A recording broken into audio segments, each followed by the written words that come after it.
better act like you know. It's the Premium Pete Show. Internets, welcome back to another episode of the Premium Pete Show. Sitting here with a friend of mine, okay? Entrepreneur, pizza guru. I don't know, man. I mean, look, before we even get into who is here, a friend of mine named Mark Zablo from Cogent introduced me to this guy. And as soon as we sat down for a couple of minutes, I was like, we got to do an episode. The one and only Michael Lastoria is here. Listen, Pizza Guru, have you ever been called that? Not Pizza Guru. I've been called Pizza Jesus, and more recently, Pizza Prophet. I could see Pizza Jesus, and anyone who looks at the photos when the episode drops will see why. Pizza Jesus. But the co-founder of And Pizza, and that could be ampersand or just A&D on the social. You know, it's funny because me being such a pizza guy, like, you know, growing up Italian, knowing and experiencing pizza in, to me, the best place in the world, Brooklyn, New York City. Also knowing a lot about dough, and I worked in bakeries for many years. What even made you think that you wanted to get into pizza? Yeah, it's kind of a crazy story because completely unexpected. I had spent, most of my 20s in the service business, right? Built my first company at 22, got really lucky, had an opportunity to sell it, and started my second company, which was a creative services agency. I spent a lot of time on the brand side. And right when I turned 30, I felt like it was time for me to kind of start a company that was more reflective of who I was on the inside, and to build a business on the outside that was a reflection of that. And people often ask me, why do you call it And Pizza? Because it's kind of a goofy name. Sure, A&D or the and how do you say that? The ampersand. Ampersand. Yeah, ampersand. And many people don't get it right. Actually, it was the 27th letter of the alphabet at one time, which is really wild. And the idea was, creating a cultural movement around a core set of values, and the symbol that best reflected those values was the ampersand. And to us, it stands for really promoting unity, inclusivity, and connectedness. This idea sort of in a country, in a nation that's becoming increasingly more divided, wouldn't it be cool to build a brand that was all about bringing people together, right? Breaking down barriers, being incredibly inclusive. And so far it's worked. It's worked pretty well. And the idea behind pizza was pizza's global. Everybody loves pizza. And you can have a lot of fun with it as well, because when you've chosen to eat a pizza, you've chosen not to eat a salad. And if we can make this sort of movement work, we can go far and wide with it. Yeah. You know, when we met, we spoke about, where'd you grow up? Oh, my goodness. So I grew up in a small country town. It's not even a town. It's actually called a hamlet. What's that mean? What's a hamlet? Yeah, so not many people know what a hamlet is. If you think about, like, if there was a reporting structure, right? A hamlet reports into a village, and a village reports into a town. That's how small it is. So under 500 people in Western New York, one flashing light, one bar. I went to the same building, the same school from kindergarten through 12th grade. Holy shit. And I took the same yellow bus from kindergarten through 12th grade. It was funny because how people would line up on the bus. It'd be your kindergartners in the first row, first graders, second graders. So you're finally the back of the bus when you're a senior. So you've seen the same people and teachers for many, many years. Over and over and over. And until you finally had them as a teacher, and then you didn't have them no more. That'd be crazy. So what was the population out there? Population was under 500. And my public high school graduating class was, I think, roughly under 40 people. So it was as small sort of a country town as you can grow up in. Damn, you got to be careful who you mess with, or if you get in trouble. You get ratted out on if you mess with the girl down the street versus the other girl. Could be a tough situation. Well, only two girls, so you got you know, most people who come from small towns like that, sometimes you can get stuck there. And I don't want to say stuck, because I'm sure some people are happy and proud to be from somewhere. But what was your vision to even think to get out of there and become something different? Not become, because what was everybody doing over there? What was like the normal job or over there? It was a lot of farming. There was a salt factory that was really close. And then there was a lot of teachers. Right? So there wasn't a big industry. It's actually sort of the poorest county in New York State. And not because people are choosing. It's just there's not a whole lot to do. There's not a big economy. So they didn't have anything that stuck out. There wasn't like something. What was something famous about where you grew up? Like There wasn't. Yeah, not. There was no location or the big like there was a skating rink that everybody went to or. No, the skating rink was about 30 miles away. Like it was kind of that. It's funny because my growing up, the movie theater that I was used to was actually a drive-in movie theater. Because it would take classic. me. Yeah, it was classic. It would take me about 45 minutes to drive to a regular theater, and the closest city was Olean, New York. You may know Olean just through St. Bonaventure. Sure, there's a college there. People know. Now you grew up with mom and dad. I did. Yeah, I did. My mom was a potter, so she made pottery, and that's kind of how Nice. I learned a little bit of business acumen. So she had a couple of kilns in the house, and she would make pottery. Then we'd go to these trade shows in Rochester or Buffalo, which each about an hour and 15-minute drive, and she would sell pottery. And I'd be out there selling it with her. And I remember I'd always go, sort of under the kiosk and count all the money because I thought it was such a cool thing to be able to sell a product, take money, and like watch it all happen. And my dad was a teacher. And he was educated, the first educated guy in his family, but that taught me a lot about education. But for me, getting out was more about where I grew up was my favorite place in the world until I turned 12. And when I turned 12, I started to see the world a little bit differently and didn't feel like I fit in. And of course, I had amazing friends and an amazing family who loved me, but I felt like there was an itch I needed to scratch, and that was not right in this sort of hamlet that I grew up in. But why did you think you felt that way? It's hard. It's not really a feeling. It's just you just see things differently, right? I wanted to see the world. I wanted to go do things. I wanted to go build things, and I guess in a more traditional sense, sort of be somebody. Right? It's a sort of internal calling, and I had to go chase that down. But at that time too, a lot of people were very judgmental, meaning like our parents. And if you say like, "Hey, I want to go create something," they're like, "Go get a fucking job. Stop playing around." Now it seems like, entrepreneurship is more accepted. People are seeing that they could do things, that they can create things. Back then it was a little tough. When did you finally get a chance to move out and do something? So for me, the way out was college.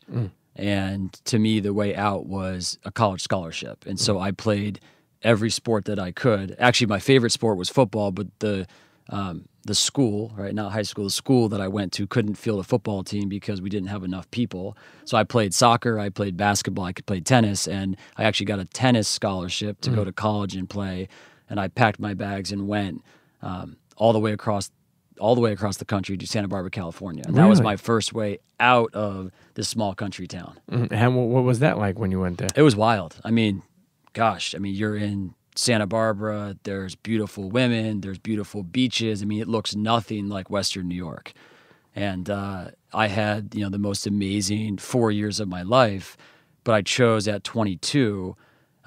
I was like, look, like my whole goal was to go build something, go do something, go be somebody. It was very hard to do in Santa Barbara, California, because I found myself, working a job at Enterprise Rent-A-Car. And while, that was a good job and that was a good company, that wasn't what I went to California for. Sure. So I knew I needed to pack my bags and go somewhere that I was going to be motivated and surrounded by people that were a little bit more like-minded to figure out how I was going to get my kickstart, because I didn't have a network. Sure. Right? I didn't have people that were building things around me or doing things. I had amazing friends, but I needed to go to New York City.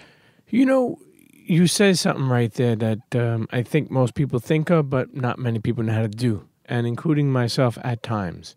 And what I mean by that is, you said that was, you didn't come there to do that. You came there with a bigger purpose. People say things harder to do. What, I don't know if you could find the drive or to explain, like, what made you stick to your guns, so to speak, and not just because we could get comfortable, like, you know what, I'm going to get out of here in October, and then, you may be there another year or two. Shit happens like that to a lot of people. What made you, like, stick to your guns to say, I'm going to continue to follow my dreams and, and take these leaps? Yeah, I think it's funny because for me, entrepreneurship has never really been about a mindset or a mentality as much as it's about listening to, right, that voice inside of you. And to me, there was always a bigger risk in life in not listening to what was inside of me and not chasing my dreams and actually doing so. So my brain was conditioned to sort of listen to itself because I was more concerned of the fear of not putting myself out there than the opposite of that, which I don't know if a lot of people have. That's just what worked for me. And that was a really cool thing. I often tell entrepreneurs, I'm like, look, the entrepreneurship's really hard. I mean, you know that. You've been on the journey. Nothing's linear, right? What you set out to do, you may do some version of that or some fraction of that, but you rarely actually get to do what you ultimately set out to do. And so in doing so, you have to be okay with everything being chaotic, right? Every day that you wake up, it constantly changing. And the scoreboard and the goalpost constantly moving. And so the way that I was able to deal with that, it was that's life. And I'm doing this and I'm more comfortable doing this than not doing that. So the absence of it was a greater loss than whether or not whatever I did was going to succeed or fail. So you're in Santa Barbara, California.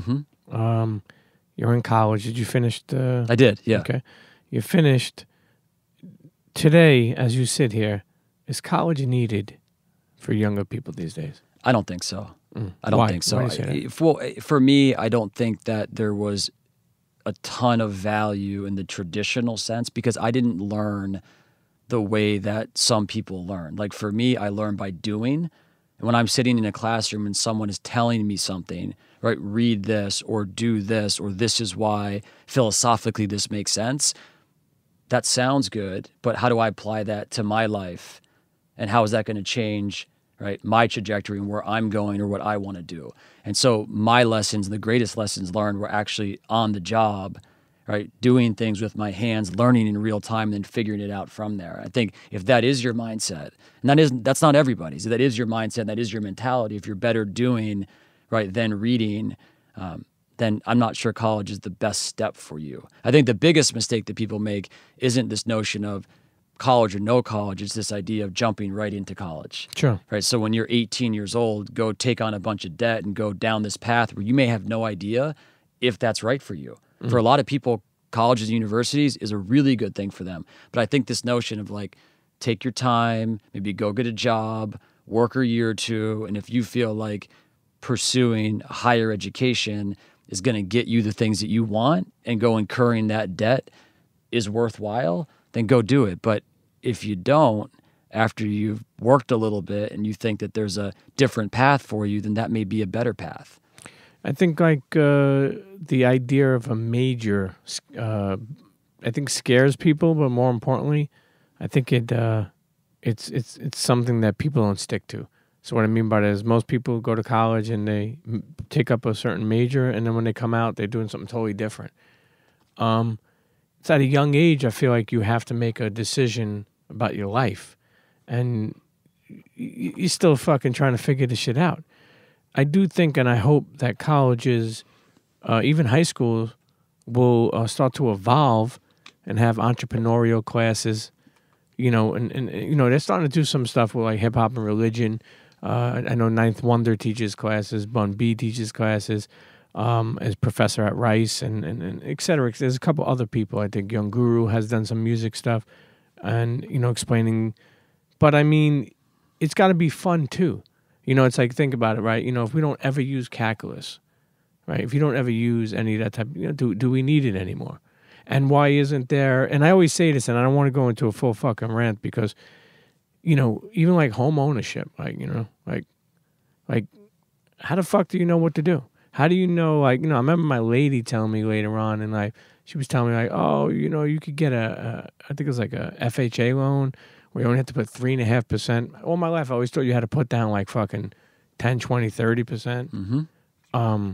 Most people don't buy homes because they can't afford well, they don't have maybe sometimes the best credit, but also they can't afford the down payment. But who knew? I guess what I'm saying is like, you know, your network sometimes is your own college. And what I see is from sitting down with tons of people over the years is that college for them was a network building opportunity time. You never know who you can meet there that you could do things with, you know? Did you meet anybody that you still talk to? A lot of great friends, but from a sort of business networking standpoint, wasn't great for me. But New York absolutely was, and I think to your point, I think one of the most undertaught components of all education is financial literacy, right? Sure. Understanding credit. To your point, understanding how to get a mortgage or how to get a loan or what debt even means, or even balancing a checkbook in the old school sense. We're just not taught those things. Or how to raise money. How to raise money. Startups. Something that you're very good at. You graduate college. Congratulations. Thank you. Where the fuck do you go after that? So for me, you go to New York. And the funny thing is when I got to New York, my college degree did absolutely nothing because it wasn't that specialized, sort of a generalized business degree. And so you really have one option, which is you go into sales, right? Because if you can't sell, then you're not going to be able to earn. Sure. Because your degree isn't worthwhile. Now, if you had a specific skill set and then you could get your foot in the door with the company because of that skill set that was on your resume, that's very different. But for me, it was a little bit more general. Without a network, it was sales. And so I had cash advanced my credit card, which gave me about $1,500. And I knew one girl in New York City, and I moved in, and I had about 5 days to find a job and find an apartment. And I had 5 interviews lined up, all sales jobs. I interviewed in all 5 of those jobs, got 3 job offers, picked the one I felt like I could make the most money doing. Because when you don't have a lot of money, you're not starting off, the idea of chasing money is everything, right? You learn over time once you start to make a little bit of money. The idea of chasing money is actually the worst way to go into business from my perspective, not everyone else's. Sure. And got a job, was in a boiler room basically making 350 cold calls a day. Did that for 6 weeks and then started my first company because I knew that my path was not going to be through sales and certainly not going to be through selling what I was selling. What was your first company called? It was called Marcus Evans. And the idea was basically executive summits. I don't know if you know what that means, but like imagine you're trying to sell this Fortune 500 CEO basically a trip, right, on a cruise ship where they're going to be put in front of all of these other sort of global 2000 businesses that are interested in buying that person's products or services. And then the reality is the meetings really aren't set up or structured for that. It's just a great way to get a check and make a payday. So it's a bizarre business. It's very nuanced, and but I learned pretty quickly. I mean, it was every single dial. It's put up on the wall. If you're not making minimum 250 cold calls a day, you don't have a job. And so you're dialing for dollars, and it was soulless. Did you sell that company? So that was not my company. That was the first sales company, first sales job I took. Okay, so sales job. Yeah, that was the first sales job. So after that sales job? After that sales job, I was actually working at the sales job, and there was this one kid that was the top salesman in the company, and I kept going to him and being like, "Hey man, like, would you help me out?" His name was Ian Gray. And finally, I think after the 3rd time, I was like, "Can I just buy you a beer and let's just chat it up, because I need to figure out how I'm going to sell," because that was, next month's rent. And we started chatting, took him to a bar. We had a couple of drinks. And the conversation went good. He's like, "Hey, I have this idea. I want to create a media company." And I was like, "That sounds really good. I want to create any company." And then he's like, "Look, I got to go to Queens. You want to hop in? We'll go to a local bar, where my apartment is." And on the way, there was a business card that was wedged into the back seat of the taxi cab where they have the New York City map. Sure. Right, from back in the day. And I kind of look at that, and I look at him, and I look at that. I'm like, well, that's our company right there. We're going to put advertisements in the back seat of these taxi cabs, and that's going to be the big idea that starts this media company. And so literally the next day, we started this company, and the whole premise was we're going to disrupt out-of-home media and the advertising space by selling the first ever ads inside of taxi cabs. And the funny thing was, little did we know, Clear Channel was working on a product for taxi TVs, and that was kind of becoming a thing. So we were pitching the New York City Taxi and Limousine Commission this bright idea, and they liked it. And then all of a sudden, the big companies came in, paid them a bunch of dollars to get an actual TV in the backseat of a taxi cab. But the irony in that is we actually won contracts in 4 different cities, and we were literally selling print ads inside of taxi cabs in various different cities, and that's what launched the business. And we had to move into digital media because I realized pretty early on that it was like a 12-month sales cycle, and it was a really tough sale. And a lot of companies, this is 2002, 2003, weren't really interested in taking risk on a new sort of static ad. So we pivoted digital media and hit it at the right time, at the right place, and it worked. And what happened with that company? So that company I ended up building. It was crazy because it went from, call it $0 in 2002 to about $25 million in top line revenue in 2006, and about $6.5 million in EBITDA, which is profit. And I ended up selling it that year to a private equity firm, which was really cool because I got a phone call about 2 years into this company after we had pivoted to digital media. And it was from an investment banker who was like, hey, there's some interest in your business. We're hearing about it. Would you ever consider selling it? And I was like, I don't even know what that means. Yeah. Right? Like, yeah, sure. Maybe. Right. And so through that process, got a chance to be introduced to a lot of different companies that were interested in investing or either acquiring the company. And so in running a process, decided it made sense to sell it, and did so in 2006, which was a crazy day for me because, kind of went from nothing to selling your business and being 26 years old in New York City with like, what just happened? I asked a lot of people this. I've sat down with a lot of different entrepreneurs. That was a proud moment. Big money, I'm sure. Bigger money than you ever had. How did you celebrate that? I went out. Yeah, I did. I think. Did you take the moment to embrace it? It was funny because it was one of those moments where it was definitely a turning point in my life because I put so much stock into this moment that I anticipated. Life is going to be better when, right? If I'm able to sell this business, then my life is going to change. And I made so many sacrifices, even though it was a short period of time, from 22 to 26. And then when that day hit, it was the most underwhelming moment because I expected something to change inside of me where all of a sudden, like my worries, my problems, my anxiety, my struggles, right? Because we all have struggles internally, even though people can't see it. I felt like that was going to go away. And the next morning I woke up and nothing had changed. And that was an interesting moment in revelation where, gosh, maybe it's not about chasing something in the future, but focusing a little bit more on like being present and living life every single day to your fullest. Now, it took me up until this company and pizza to fully appreciate that and build a real company where I was doing that. But at 26, that was the first time my eyes were open to a different way of thinking. At that age, 26, just sell that company for, I'm sure, multi-million dollars. What did your parents know what you were doing? Were they aware, or were they still kind of like not sure totally what you're doing? Well, it was one of those businesses, back in the early 2000s when you're doing digital media, and it was actually sort of full service. I was acquiring customers for businesses that it was a little bit complicated. And so I think they didn't fundamentally understand what the business did, but they were just really excited. Sort of my biggest cheerleaders around the fact that I'm in New York City, I have a business, and it's working. And like, what a great story to tell, friends and family that this kid is doing something we're super proud. And so I think I really benefited from a tremendous amount of love, and not everyone gets that.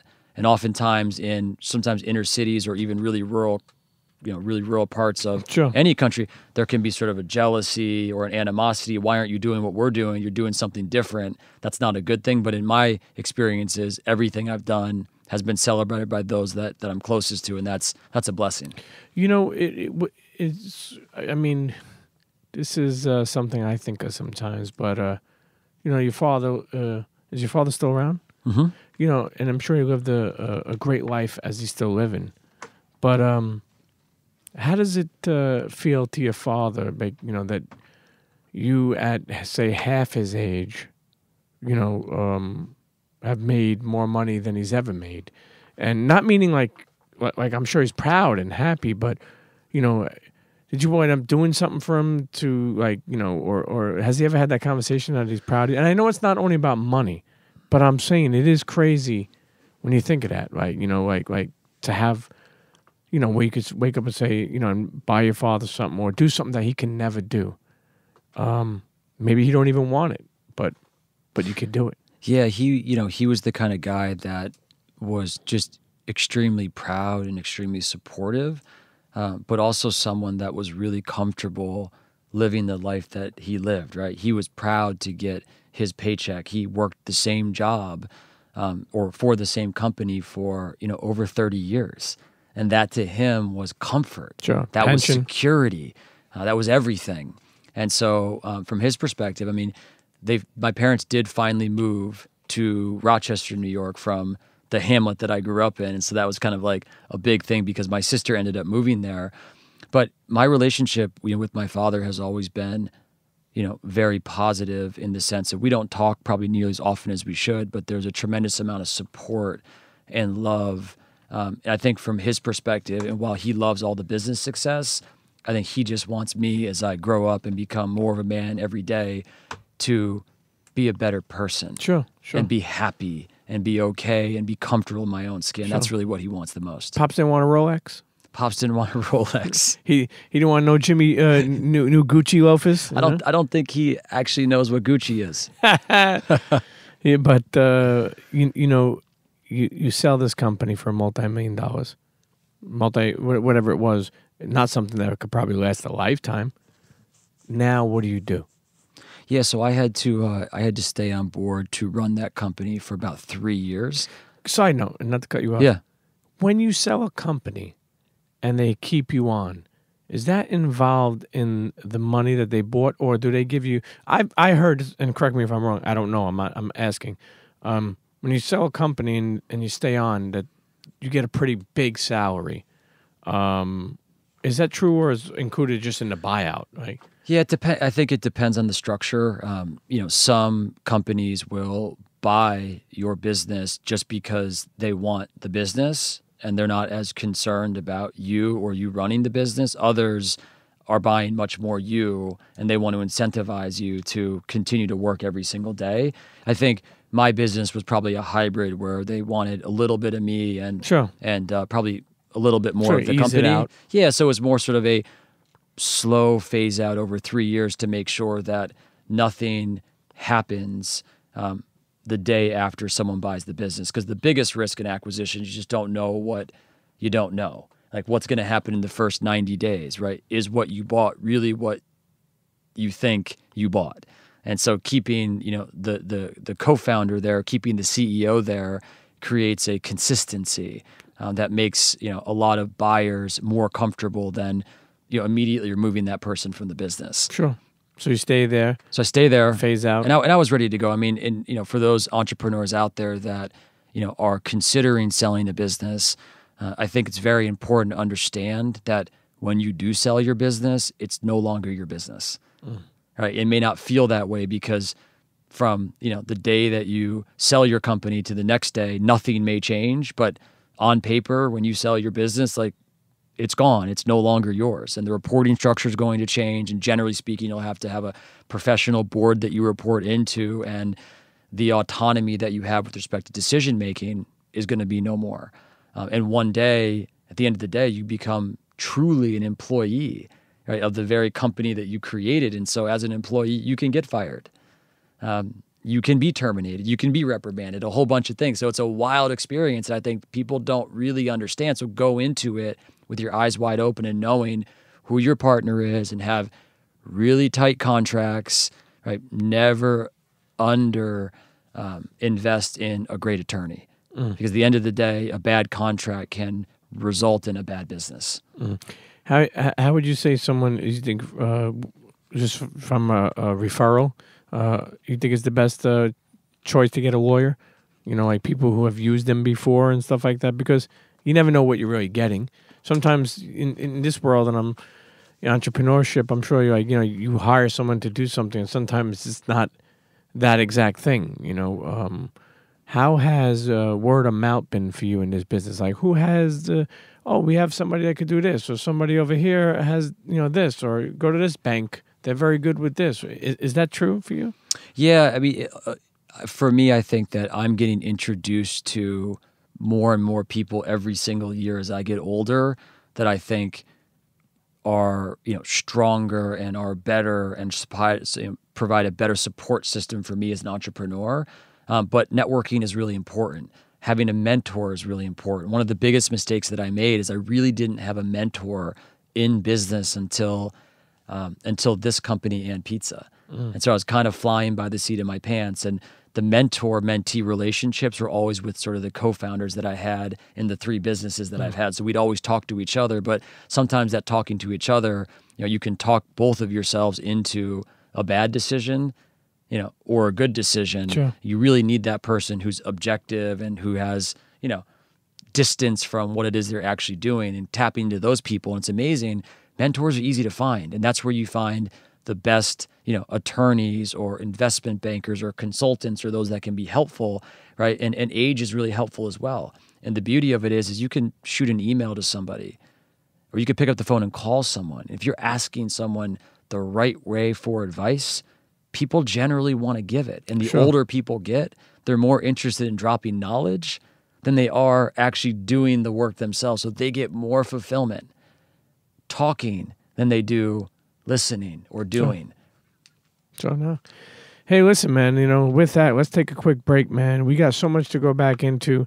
Your next company, the one and only And Pizza, who's how many locations will be at the end of the year? Gosh, we just opened up 28, so we'll have 36 by the end of the year, and then we'll double in size in the next 18 months. And there was a Tug of War that I love the story of a Tug of War from some big people that wanted to invest in you. I love that story. Internets, don't go nowhere, okay? Get ready to get inspired. The one and only Michael Lastoria is here. Be right back. Don't go nowhere. Cheer.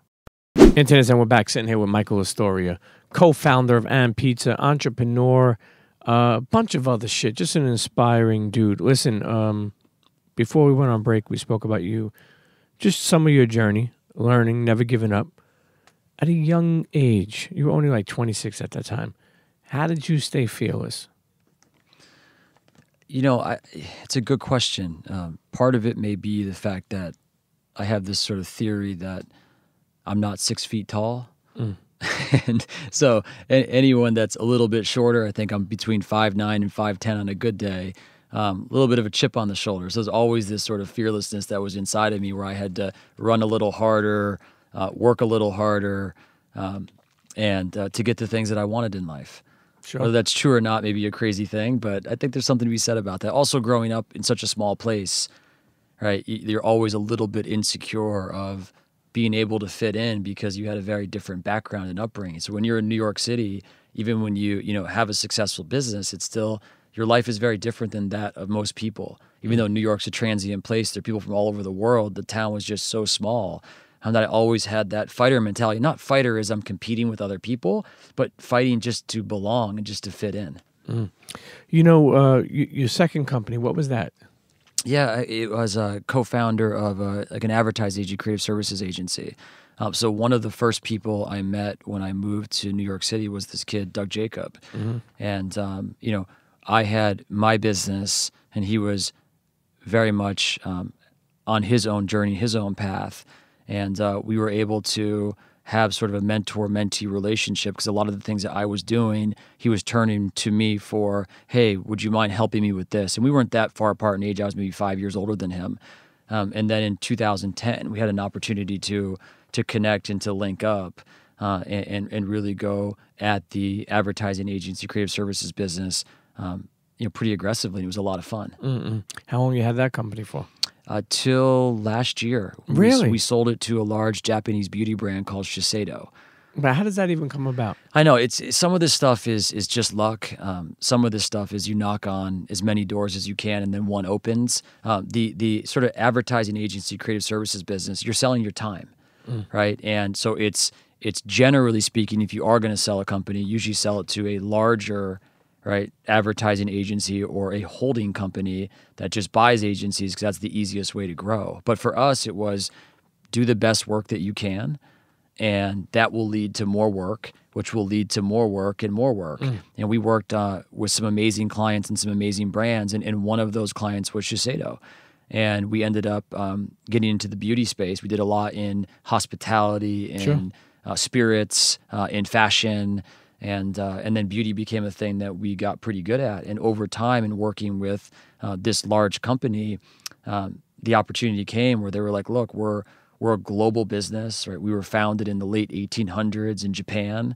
Actually, Shiseido's known for bringing Japan and Japanese culture to the world." Sure. And they said, but we've lost our way. We became a little bit more of a marketing company than a creative-led company, and we think that acquiring an agency will help us do things different internally and shake things up. And so when they made the offer, my business partner, we both said, why not? Like, let's try something different. And to get out of the services business, which I think we both were sort of looking to do, this was sort of right time, right place. And fast forward to February of last year, we sold the business and found ourselves in Tokyo, right, working on transitional work in terms of porting the business over to this $20 billion Japanese beauty brand. It was a crazy story. Were you happy with the sale? I was happy with the sale because I was happy that my business partner was happy, right? Because I was all in, running and pizza. And I had been doing that, really since 2012. And then in 2014, I became the CEO. So I didn't have much time or energy to devote. My role was more supporting him in the decisions that he was making and sort of helping the company where I could. And so it was really fun to watch someone else's, dreams get realized and know that you played a meaningful role in that. And that's the thing. I think business partnerships are really hard. Co-founder relationships can be really hard. But I think when you go into it, knowing that if you succeed, great. If you fail, that's cool too, because our friendship and our bond is always going to be stronger. And as long as you're willing to recommit to each other and reconnect on what is actually important, because people are going to change. Sure. Right? Success will change people. Time will change people. Money will change people. Oh, yes, it does. In a big, big way. But as long as you can reconnect and be honest with each other about what your priorities are, that's a really good thing. And I learned very early on in this business that my job was to support him and the decisions he was making and to try to offer the best possible advice. But at the end of the day, he was the CEO. CEO is going to make the decisions. And ultimately, I was cool with that. And I think that relationship allowed him to listen and to actually take the advice because he knew that I was doing it for the best of the company and to actually help him realize, what he wanted to get out of the business. So when he said, I'm ready to go, let's do this, it was a high five. I've got your back. And we did it. Did you, another company sold, how did you celebrate that one? Did you take a moment or it was just like you were so busy? No, because, the And Pizza business has been growing so quickly and it happened literally, while I'm CEO of that company and still am. And so there really wasn't much celebration at all. It was just head down, on with life, and just really proud that the business found the right home and the right partner, and we could celebrate that. I heard you say that you wouldn't hire your younger self. What? Let me say it the way I say it. What the fuck does that mean? Yeah, I wouldn't be a good employee. I was. I definitely always marched to the beat of my own drummer, and not in a I'm going to do something really bad, Sure. but just in a I'm not going to conform. And I don't think I would say now I would hire myself. Right? Only now having the years of experience under my belt, and I technically have I have 16 years of being an entrepreneur. Sure. And 3 businesses under my belt. That seems like a lot of time, and through that time has come some wisdom. And I think I have a much better balance. Not everything has to happen yesterday. Not everything has to have such a high sense of urgency that you have to ruffle everyone's feathers. I can listen more than I can speak. And Which is powerful. It's powerful. And I think people then want to follow you, but they want to follow you in a very different way. Do you have a lot of patience? I have patience when I need it. I can also be very impatient. And I think the things that I have patience with is knowing that everybody has their own journey. everybody has their own path. And as a leader of a company, your job is to support that journey and support that path, not force them down your path. And if you hire the right people and you develop them the right way and you allow them the autonomy to make mistakes and to learn from those mistakes, you can develop really healthy relationships. What you have to be careful of is, though, when you start to step in and make decisions for other people, or you're overly aggressive when someone does make a mistake. And the only thing I'm impatient with, if someone makes the same mistake over and over and over again and doesn't seem to want to learn from that, Sure. then I'll get frustrated. You hire people as a tribe. Yeah. What does that even mean? So to And Pizza, a tribe is a group of people that are connected to each other, connected to a leader, but ultimately connected to a purpose. And so at And Pizza, right, our purpose is always promoting our symbol, the ampersand, which stands for unity, inclusivity, and connectedness. So that's really special. And so when people come to the company, the first thing that they do is I think they feel like they're a part of something bigger, right? And what I mean by that is they can sense that we treat them differently. You know, I've been in And Pizza, and you know, from being such a pizza lover, it's like, you know, from what I know, it's so different. But that doesn't mean it's not. It's not what I know. It was inspiring. Reason being, the colors were black and white. Now, to me, growing up, pizza stores were always an orange or a red, white, and green. Or why is all your stores black and white? Yeah, it's a little crazy. I think the idea behind it was, number one, having a point of view as a brand, but trying to design shops not necessarily for our customers, but for our tribe members, our employees. And everything we do as a company is through the lens of how can we make these four walls really speak to the people that show up every single day and dedicate their time, their energy, and their life force to making the business work, right? Because if you remove those people from the equation, you don't have a business. And so we design pizza shops that are funky. We work with a lot of street artists and illustrators and local architects, and really creating a place where, it's about celebrating our individuality, celebrating the individuality of every single employee. One of the things that we do, I think that we do well, and there's plenty of things that we don't, is really focusing on promoting this notion of oneness and celebrating oneness. And so what we do is we hire people based on personality and style, not necessarily on background or education or skill set or kitchen skills. And the reason for that is it's pretty easy to teach someone how to do or how to work at And Pizza. What it's very hard to do is teach someone this type of style and the personality. It's going to make them really appreciate the brand and all the brand has to offer them. You talk to everybody like you're their friends.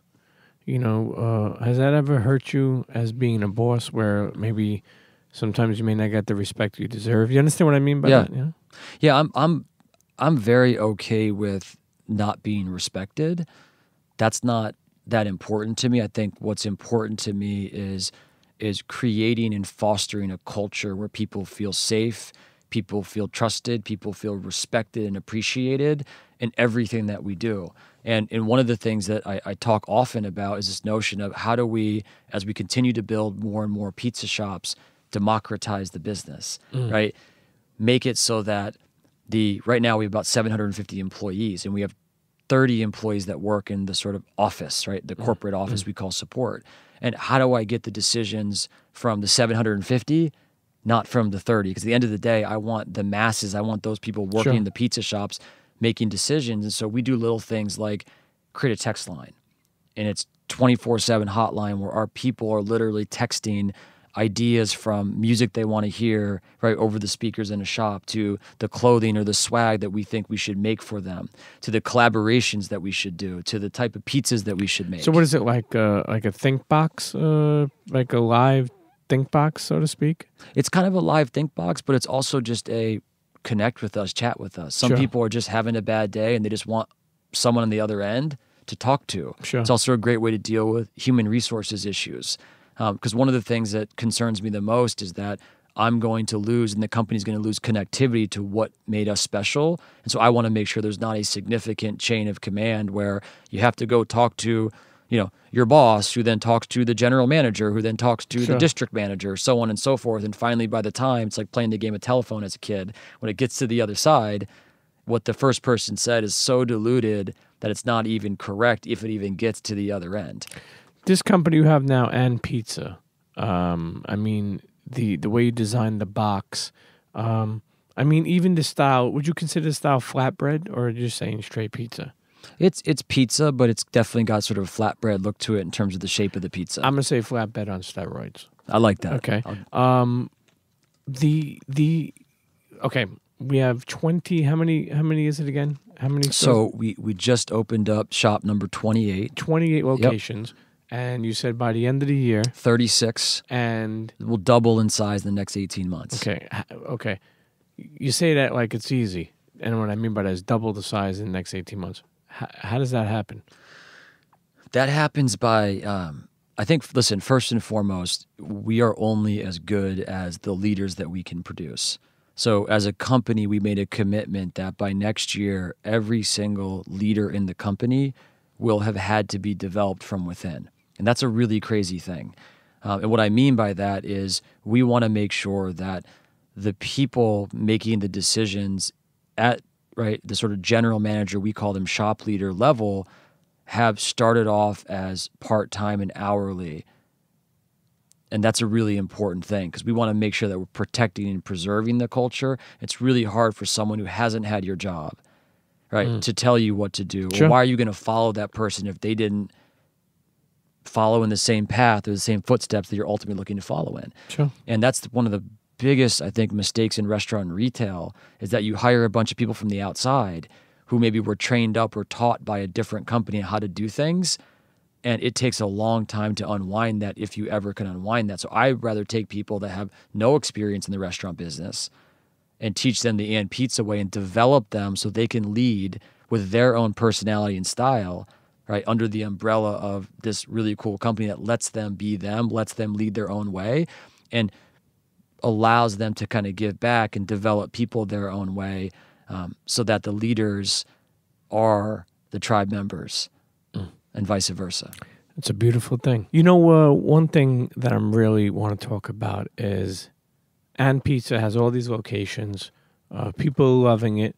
It's like there's lines out the door like Chipotle. And also, I feel like, I don't want to use Chipotle as the blueprint, but I feel like a lot of businesses have the move, pick, pick, and then you're out the door as you wait on the line. But more importantly, you get a chance to have two big investors, and then you can mention their names when you discuss it, and then have to pick which one to go with. Which, I mean, this is like fairy tale shit, to be honest with you, because it's like, who would expect a kid from such a small town would be in this situation? How did that even happen? And if you could explain to, the internet's, how these people approached you. Yeah, so one of the, sort of dirty little secrets about restaurant and retail is they're really capital intensive. I think a lot of people go into the restaurant business with, okay, I'm going to build a restaurant. It's going to cost $500,000. And, the sort of joke is that it's always going to take twice as long and you're going to spend twice as much. And many restaurants open with not the right amount of capital because they blew through their budgets. And it's a very hard thing. So when you think about this notion of restaurant and retail and you're building these boxes, and the way that you get scale, especially for a brand that And Pizza that had this big vision of how we're going to change the world and reshape and have people rethink what it means to be a good employer and how you treat people and what you pay people. We can get into the minimum wage thing in a while because that's a very important topic for me. But I learned pretty quickly, sort of 2 years in, this was going to take a lot of cash. And knowing that it was going to take a lot of cash, I had to learn how to raise money. And so I think since 2014, we've raised just about $60 million in growth equity. That's come from sort of three large groups. But when we first got to New York City, I had an opportunity to be introduced to a gentleman by the name of Matt Higgins and a gentleman named Steve Ross. And you may have heard of either of them, but Steve owns the Miami Dolphins. He owns Equinox, who owns SoulCycle, and he owns sort of half of New York City. And I met him through an amazing chef, David Chang, who's a good friend. And these guys were excited about the business. What is Higgins? Where did he get his? What's his? He kind of has a wild journey from being Rudy Giuliani's first press secretary, to then being one of the executives at the New York Jets. Now he's an executive at the Miami Dolphins, and he runs Steve Ross's family office. So he's responsible for an amazing portfolio of investments from Gary Vee, right, who I know who was on the show. To David Chang and Christina Tosi, and just a whole bunch of amazing entrepreneurs that he's invested with Steve. So they were both knew each other? Because I thought didn't you have to make a decision who? Yeah. So that was on the one side of things. The other side of things, I got approached by yes, and they have a really good thing going. And of course, when you're in the food business, right, and you're approached by, you're feeling like, wow, this is an amazing thing.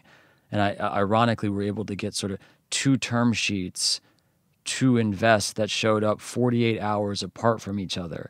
And I'm stuck here, right, in New York City. And the cool thing when we came to New York, which was about a year ago, I got a chance to reconnect and work in that pizza shop for the first 90 days. So even though we had, 20 some odd pizza shops, I was like, I'm going all in on New York. I'm going to work in that shop. I rolled up my sleeves.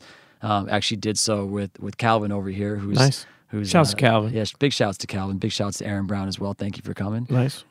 And just get down and dirty. And that led to some amazing things in the city. We're going to have massive growth here in New York City. And who thinks to bring, an odd-shaped pizza concept, right, to New York, the hardest pizza market in the world, in a brand that sort of looks nothing like what people are used to, but it worked. Sure. And it worked to the point of having these, pretty amazing individuals wanting to invest and then having to figure out, am I going right or am I going left? And it's sort of the entrepreneur's dream, because regardless of which direction you go, the validation, right, because we're all sort of seeking validation in one way or another, felt really good that, gosh, we can do something with this company and this can be really special. And the fact that these amazing icons and entrepreneurs want to invest in this business, it felt really good.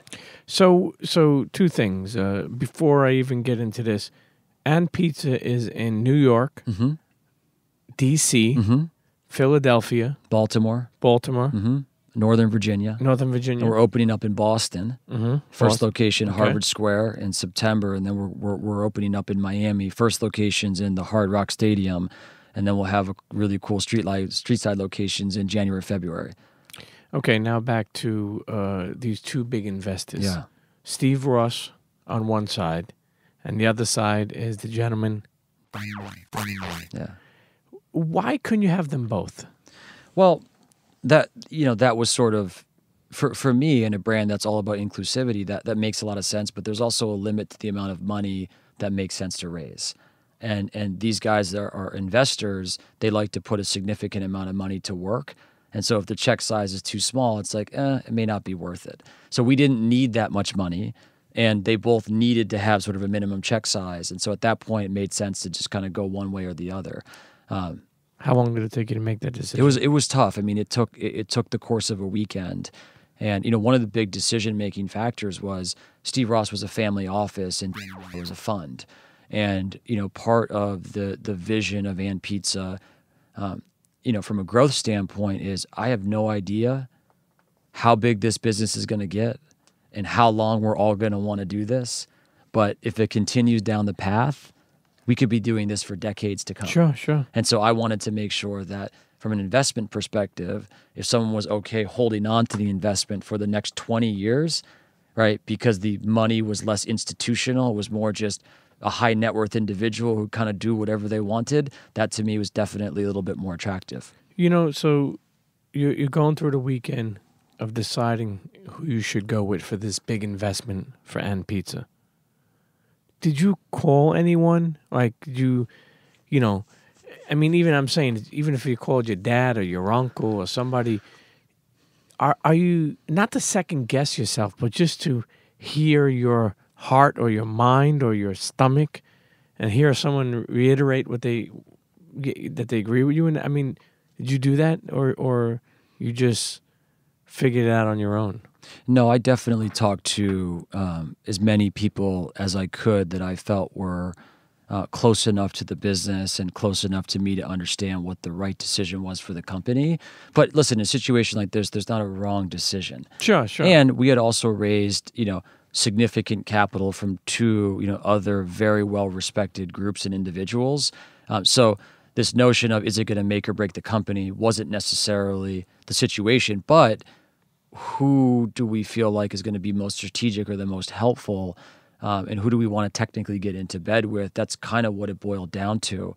And again, we ended up going with, Steve Ross and Matt Higgins because of the relationship that I was able to develop, but also because this notion of they were really cool with, hey, Michael, we believe in you and we believe in this broader purpose, right? This notion of this symbol that's going to change the world, and we want to be a part of it. We want to help you build the best damn company on the planet Earth.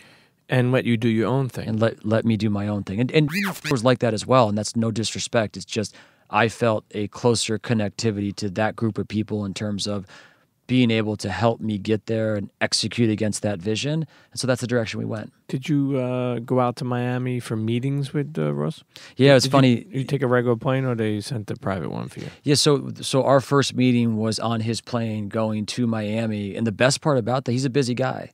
And we literally sat, me in one seat and Steve in the other seat, and we had 2.5 hours of just undivided attention where cell phone wasn't working. And so we're just looking at each other. And it was the most amazing 2.5 hours because we got into childhood and life and love and relationships. And it was just this moment where I'm sitting here talking to this amazing entrepreneur, right, an American icon, and we are just going back and forth. And we developed a really cool bond that started a great relationship. Yeah. Hey, listen, I'm sure he's giving you free Miami tickets because nobody's going to those games out there. Let's go Giants now. When you playing? When you didn't go with the other guy, is everything cool? I mean, like, is that professionally handled? Like, look, or did you have to get back to him to let him know that you're not? Yeah, listen, everything is, the business world and the business community is small, and relationships matter, and they matter deeply. And, I've worked really hard at making sure that the relationships that I make, in business and in life, even, whether it's the employee-employer relationship where it just doesn't work out because they may not be feeling the vibe of the company, or what the company needs they may not be able to give, or, choosing between different investor groups. The notion is you do it respectfully, you do it with humility, and you always keep the door open because you never know. Sure, you never know if in 2 years from now they may be right investor to go back to and say, hey, look, these 3 things, you're perfect for this. Maybe we can do this. And I do that often too with tribe members. And when things don't work, I'm always looking at going through my Rolodex and saying, okay, I know the things that you're really good at. How can I find a home for you maybe over here? Sure. It's going to be better suited to where you are at in life. And I think that's important in all aspects, which is take care of those that are around you, take care of those that believe or bet in you at some point. And it's amazing how it comes around. Even if it doesn't, it just feels better. So you closed that deal with Steve Ross, right? Yeah. And did you celebrate? That was, again, I keep on asking you this fucking thing. You know why I asked you? Why? The only reason I asked you for is because sometimes so many people, we want to wait until we get to where we want to be. But you may never, ever get there. 100%. And the little moments, I'm not saying they're little because these are some big things that you went through. And again, I want you to sit here and understand you're a kid that came from a small little town that, you could have just worked in one job for 40 years, got your pension, sat in your recliner chair, and checked the fucking, TV or whatever. You understand? And I'm not saying there's nothing wrong with people who are doing that. It's not many people have done what you have been able to do and continue to do coming from an environment so small, and it's something special. So those moments do mean something, and I'm sure. And again, it's so busy, and that's a great thing that it's so busy. But you know what? Fuck all that. Minimum wage. Yeah. Talk to me about that. Yeah. So, when I first opened up And Pizza, I had an opportunity to work in the pizza shop for the first 9 months, and I was mainly at the cashier station. That's where people felt like I was best because I got to talk to every single person that had come through the restaurant or the pizza shop. And I didn't go into this business with this notion that I'm going to go try to solve, right, the wage problem in this country. I went into it with this idea that this company is going to do a lot of good. We're going to focus on some key social issues. I'm not entirely sure what they are. Inclusivity and unity were a couple big words that I felt like had a lot of potential. And the minimum wage thing hit me when I realized pretty quickly how far a dollar, would stretch or wouldn't stretch. And when I'm developing these relationships with the employees of the company, the tribe members that, are now becoming friends, and we're working hard and we're maybe having a beer afterwards, I'm starting to key in on, we have a problem here. Sure. Right? Paying somebody $9, $10, $11, $12 just isn't enough. And when you look at different jurisdictions, what the minimum wage requirements are, outside of like major markets like New York and now DC or San Francisco, it can be pretty rough. So taking it upon myself first and foremost to understand the issues and then go figure out how I could build a business model where we could pay as close to a living wage as humanly possible and build sort of economic case study that would hold weight, and then start talking to other people in the restaurant business, and then start talking to other policymakers about how they can use what we're doing at And Pizza as an example to change their mentality about how you turn wage and increasing wage into a good thing versus a negative thing. Because the general consensus is wages go up, profit goes down, it's going to slow growth, this is a bad thing. But when you approach it differently, and you apply a different mindset to it, you can do the opposite thing, which is you can reduce turnover. You can develop better relationships and trust with those people that come to work with you every day. You can develop leaders because they're willing to take those 2 jobs they have, right, and the 40 hours they're working and give you all of those 40 hours that even allow for you to develop somebody.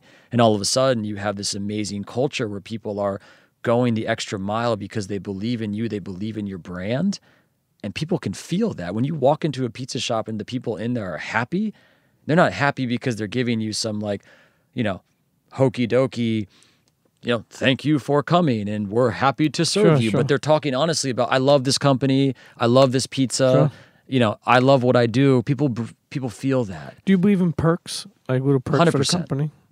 If someone works in that pizza, what some perks they get? There's a lot. First, we pay better, but to me, that's just table stakes. Okay. There's a lot of... So you're allowed to go, as a company, you're allowed to go over the minimum Absolutely, wage? yeah, absolutely. And so you've done that since day one? Mm-hmm. Okay. We have. And it's different in every jurisdiction, but we pay the absolute maximum that we can. And again, we've also been fighting the campaign trail. I introduced the last Raise the Wage Act on Capitol Hill with Senator Sanders, Senator Pelosi, and Senator Schumer. So I've been very active politically on this. I've been on CNN, a number of talk shows, talking about this because I want to be the case study that changes the perception of wage, that changes the perception of what the responsibility is of a business to its people. Wage is one of those things. Benefits is another. Right? Oftentimes companies get caught up in this notion of boardroom benefits. Like, it feels really good because we offer health insurance and that health insurance does these things. And then when you really flip the page, you're like, but that costs $400 a month. And who's going to spend $400 a month on health insurance if they make $800 a month? It just doesn't add up. So figuring out how we can get smarter, we can offer a health insurance program with all the benefits at $60 a month. Mm-hmm. So to me, benefits are all about the adoption rate. What do people care about first and foremost? And then making sure that the maximum number of people as a percentage. If you have 1,000 employees, is it really a benefit if under 500 of them are using it? Mm-hmm. Probably not. In most companies, that's what it looks like, especially in retail and restaurants where you're dealing with, lower wage and a lot of part-time. Mm. When it's all said and done, what do you want to be remembered by, man? What do you want your legacy to be?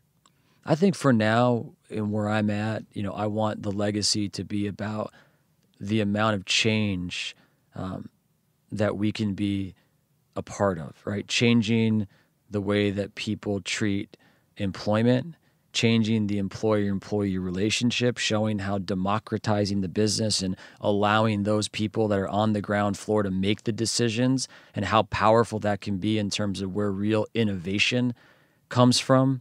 And I want Harvard to write a case study so that other businesses follow.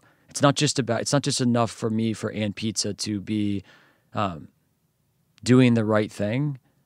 I need to get other businesses, and I'll be an open book. If you want to come look at our numbers, if you want to come talk to me, I'm happy to show anybody and everybody what it is that we're doing so we can impact change globally. And all businesses can follow our lead. And we're going to trip up, by the way. We're not perfect, but rest assured we're going to get back up again and fight harder and harder and harder so we can be that business and we can be that case study that changes the game for a long time. You're doing God's work, my man. You're doing God's work. I'm going to tell you 4, but, if it has to be 2, whatever. But if you give me the 4 core principles that you would say you build the company on, what would you have to say? So we actually have 4 core values. Really? Yeah, as a company. Who would have known? And all of those values are tied to the path. They're all tied to development. So the first one we talked about earlier, which is celebrate oneness. This notion of you doing you. Right, come to us as you are, and we're going to respect that. Right, and I think in restaurant retail, you also don't see a lot of that. People put rules. Right, even some big companies who I won't get into. Right, you couldn't have tattoos; they couldn't be visible. That makes no sense. I love tattoos because I like the way they look on me. I like the way they make me feel. Right, why can't other people feel the same way when they're on the job? And how much better an experience you're going to have when you're talking to somebody who's happy because they could be themselves and they can express that to you. And someone you can relate to. That's right. That's right. What's another core? Make your mark. That's the second one, which is hustle with impact. All right, now that you're celebrating that oneness, now that you're feeling really good, you're confident in your own skin, now it's time to make an impact. And that's the next step. And you can do that in a number of ways. It's not just about leadership, but you can do that by, being a good coworker, right? Showing up and being there for those other people that are around you, looking left and looking right. Or just, spreading your message. Number 3. Number 3 is all about. Number 3 is all about changing the game, right? Which is all about sort of innovation and how can you use things like the text line? How can you use things like the one-to-one interactions that you can have with this character that we call the pizza plug, right? Where you can dial in and tell us like, what's that next big thing going to be? Sure. How are we going to get there? How are we going to do this together? People calling in and say, play, they want to hear a little pump over there at And Pizza. What's number 4? Unite the house. Okay. Yeah, unite the house. And that's all about real leadership, right? That's all about real leadership. So as you're going through the path, right, we've celebrated your oneness, you've made your mark, right? You've helped change the game through giving us different ideas. Then it's all about uniting the house. It's about what are you doing to bring people together? When you're becoming that tribe leader, when you're becoming that cultural leader of getting everybody to rally around your leadership style, rally around the company, rally around the symbol. And that starts to become a little bit of sort of prophetizing. And that's a really cool thing. And Pizza makes its own drinks. Was that always the goal? No, the goal was, it was hard for me to get behind Coke or Pepsi. Why? I think when I like to do a lot of research on companies and the things that I read and the things that I heard, big business is tough, right? There's such a thing as big pizza, which we can talk about, but I wasn't behind, what they were doing socially, some of their values, some of the stories I heard. And so I felt like if I'm not going to support Coke, I'm not going to support Pepsi. What are we going to do here? And there was some really cool craft soda companies, but we said one day, why don't we try to make our own? Most people would think you're crazy saying you don't want to, because Coke or Pepsi kind of runs the whole game. I've personally been to And Pizza, and the drinks is what really I enjoyed. What are some of the flavors that you have? Yeah, so we have right now we have a gingerberry lemonade, we have a mango and passion fruit, we have a pig and a fig and pear elixir. We have a really cool drink with Milk Bar, who's a partner of ours, a cereal milk cream soda, which is delicious. We're coming out with an amazing orange sickle, a watermelon orange ginger. sickle. You have me orange sickle. You're gonna make me die, orange sickle. I used to be big on the Sunkist. Oh, you will love this then. Yeah. Yeah, Now I you like love the this. drinks. I think I had that gingerberry lemonade. Let me tell you something. Something real special about that shit. You know, I really enjoyed just the vibe in there. You know, even the employees. You know, it's cool. You know that's why I was excited for you to come tell the story because, you know, I really do believe you're doing God's work. And you know, being an entrepreneur, many people I think may associate that to being successful. But what really is success? People may associate that to being, you know, glittery or, you know, watches, jewelry, cars. But more importantly, it's the groundwork that takes it. You know, some people understand it, some people don't. But you know, the more you do, you know, the more you have to do. You know, the more, I'm sure the more money you made, it's not like you're still working as hard. You know, if there's an entrepreneur listening, or somebody who wants to start their own company, or somebody that wants to just get the fuck out of their regular job, what's some advice that you have for them? Yeah, I think it's a tricky one, right? Because while I spend a lot of time encouraging people to be entrepreneurs, I also spend time discouraging because I want to make sure that the reason that you're doing it is the right reason, so that when you get into entrepreneurship and you go down that path and you realize pretty quickly, as we talked about earlier, that it's not what you thought it was, that you're prepared for mentally to deal with that. And so to me, it's all about making sure that you're not chasing necessarily the dollar per se, but you're chasing the idea behind the dollar, or the purpose behind the idea behind the dollar. And I can learn that pretty quickly in talking to someone, which is like, look, I'm not sure this is going to work. You're not sure this is going to work. I believe in you because, quite frankly, you wouldn't be here, right, if there wasn't something going on.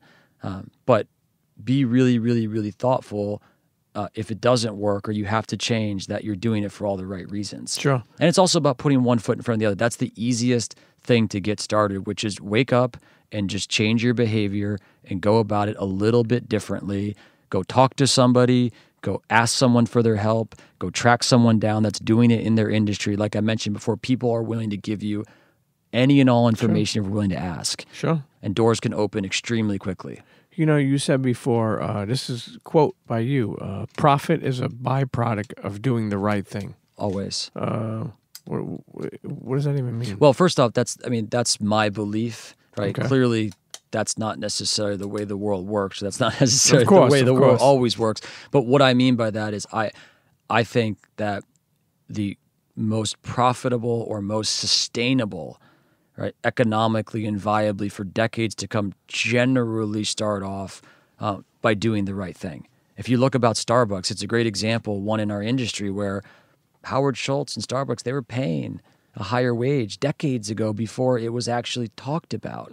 They were providing benefits and giving employees equity in the business, always doubling down on the right thing. And the fact of the matter remains, they're relevant. Sure.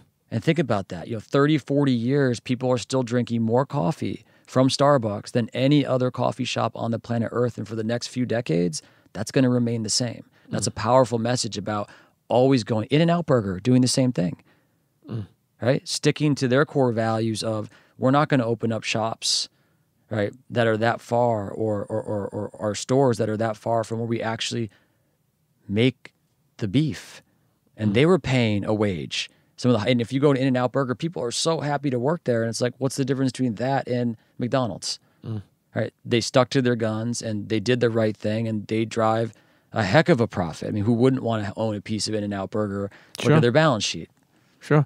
Besides, you know, what you have and pizza and the companies you sold, do you do any other investing like Bitcoin or real estate, or is there anything that you think is good for someone to learn to invest for me, their money in? No, it's a great question. I definitely do investing, and for me, I invest in what I know or what I'm comfortable in. I never got into Bitcoin, and I never got into Bitcoin because I didn't understand it. And if I don't understand something, then I might as well be just throwing money into the wind, right? And I also don't chase other people's ideas. And the one thing I tell people is that, look, someone could be into Bitcoin, right? Your friend could be an investor in it, and they maybe have hedged, right, their investments over 10 companies that are doing Bitcoin. And all of a sudden you get in having no idea and you follow them into one investment. Well, that one investment fails, but your friend did well because maybe the other 9 worked for him or for her. And so you got to really understand that you're investing in things that you know and things that you can understand or people that you can trust. Otherwise, you're just probably going to end up losing money unless you're lucky. And I subscribe to that. If you want to see the things I'm invested in, come over to my apartment. And you literally can see, well, okay, there's that on the wall, and you listen to that, and that's my investment thesis, or I'm investing in myself. And Pizza on Instagram, ANDPIZZA, and Twitter, and Pizza too. Do you do the social thing too? I do. I'm starting to do more. I'm Instagram. I don't really do Twitter, but it's @_Lastoria, LASTORIA. Let me tell you something, internets. Find the And Pizza near you. I really enjoyed, first of all, the drinks I told you are super official. I really enjoyed the one that you have with the Mike's Hot Honey. The American honey pie. Yeah. I mean, that was official. And I love the dessert one you had, too. What was that? The raspberry strudel. We also had the Lori Lane. You're fucking making me hungry. Stop. Look at this shit. And there was another one, the mushroom, right? Was it the truffle? The Moonstruck. What? Yeah, with mushroom truffle. Oh, my God. Listen, internets, listen, okay?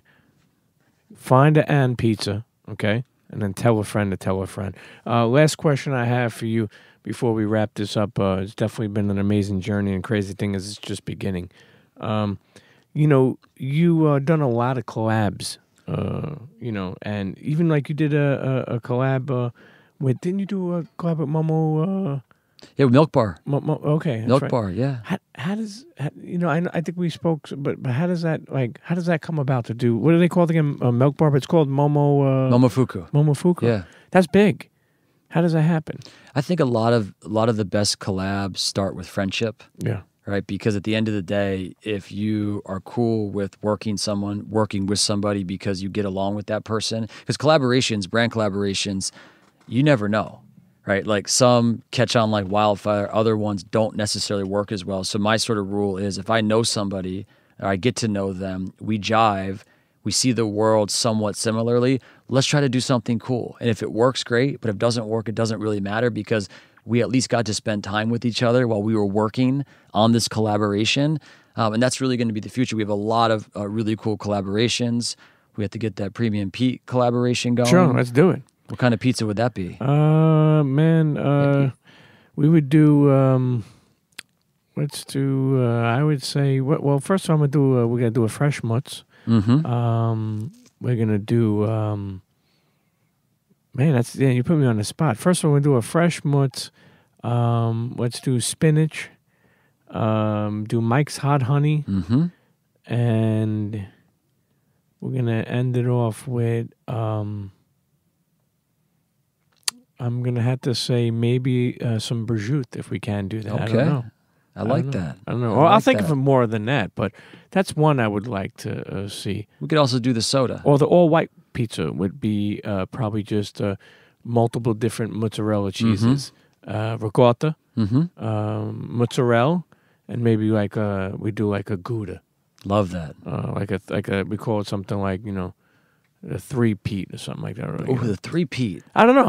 It could be something special. Maybe a little garlic in there? I would love it. It's good for the skin. Always. Let me tell you something. You're a leader in the lane you're in, man. You're doing big things, but not only for yourself, for other people. I'm proud to have met you. Proud for the internets to hear your story. I'm proud for them to learn something from it. And I wish you nothing but the best of success. Thank you, Pete. Thank you for helping spread our gospel. I'm always honored by people that take their time and use their network to help, promote me. Still feel like the little kid that grew up in the country. This is a big deal. Thank you all for listening. Sure. Internet, see you next episode. And head to And Pizza. Stop playing around. Cheer. Internets, if you enjoyed that episode, I want you to email me at thepremiumpeteshow@gmail.com. Again, that email is thepremiumpeteshow@gmail.com. Let me know what you thought. And listen, all my advertisers out there, all my big businesses, my small businesses, whoever, a friend, a store, you want to advertise on the Premium Pete Show? email me at thepremiumpeachshow@gmail.com, and let's get working. Okay? Make sure you subscribe, rate, leave a comment on all streaming platforms of the podcast. Tell a friend to tell a friend, and we'll see you next episode. Cheers.